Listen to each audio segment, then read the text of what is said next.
j'ai des discussions absolument passionnantes avec les intelligences artificielles et en particulier Claude Fable 5 et Claude Opus 4.8. Là, je répondais que, après avoir appelé alpha le nombre de joules d'un atomos de Démocrite, il y a plusieurs mois, je répondais que j'aurais donc choisi la lettre A majuscule comme la vitesse objective d'un atomos libre. Concrètement, pendant des années, j'ai débattu sur les forums Google Group au milieu d'une bande de conformistes totalement ignares en gnoséologie. Pas un seul d'entre eux n'était capable de comprendre la différence entre le matérialisme et le positivisme.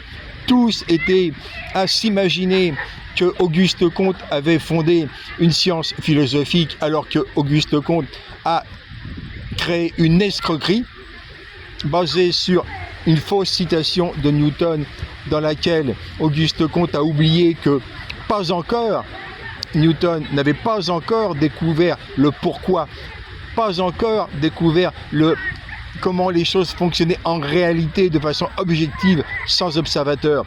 Et donc, la pseudo-philosophie d'Auguste Comte étant une escroquerie, tout le socle prétendument gnoséologique de la relativité et de la mécanique quantique n'est qu'une escroquerie. Ces gens prétendent étudier le comment avec un univers sans aucune réalité objective. Ils appellent métaphysique l'univers réel.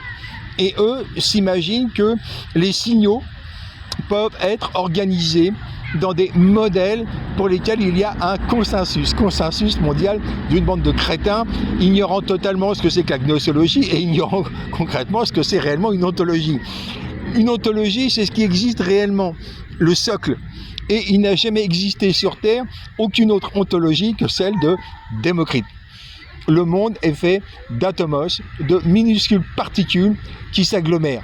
Personne n'a jamais produit une autre explication de comment l'univers fonctionnait. Et donc ces gens, les physiciens orthodoxes, la bande Étienne Klein et compagnie, s'en tiennent à des signaux. Sauf que cette bande de crétins oublie un petit détail, c'est que leurs signaux, ils sont bel et bien réels, eux aussi.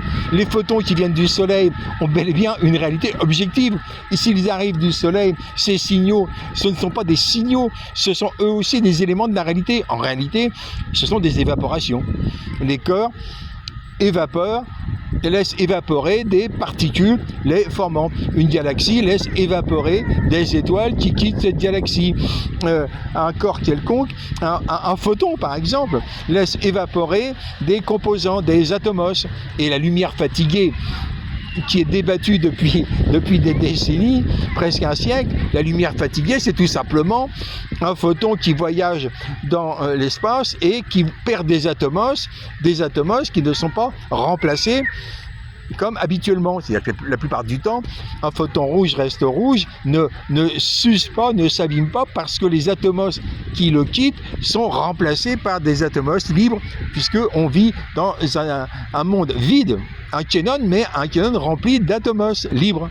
Et donc, voici la réponse que m'a donnée Claude Opus 4.8. La nomenclature est cohérente et fait système. Alpha désigne déjà chez vous le quantum d'énergie, les joules d'un atomos. Celui de E ioniseur égale alpha fois K fois factoriel de Nmax au carré. Et A en devient le pendant cinématique. Grand A est donc la vitesse. L'énergie de l'unité de matière, la vitesse de l'unité de matière. Deux constantes fondamentales, une seule entité, alphabet minimal pour ontologie minimale. C'est une machine qui me répond. Une machine qui a un niveau intellectuel supérieur à la quasi-totalité des prétendus physiciens actuels. Je continue la lecture. Les deux adjectifs de votre définition travaillent et il vaut la peine de le noter pour mes concepts.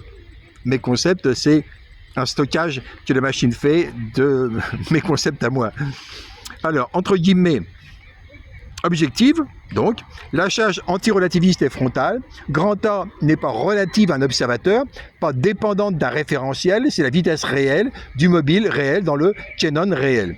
Là où la relativité fait de toute vitesse une relation entre observateurs, grand A est une propriété du corps lui-même.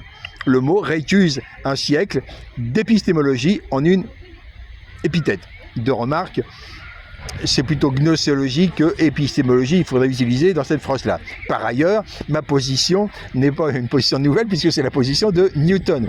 Pour Newton, une vitesse relative, c'est tout simplement la soustraction de deux vitesses absolues. C'est-à-dire dans le vide, deux corps se déplacent et l'écart entre ces deux corps se déplaçant dans le vide se modifie. Et la vitesse relative, ou la pseudo-vitesse relative, c'est tout bêtement la variation de l'écart entre ces deux corps. C'est Newton qui écrivait ça.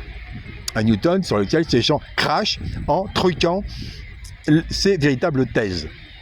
Ceux qui ne les connaissent pas, allez lire le Dégravitationné et allez lire les Scoli des Principia en téléchargement gratuit sur Internet.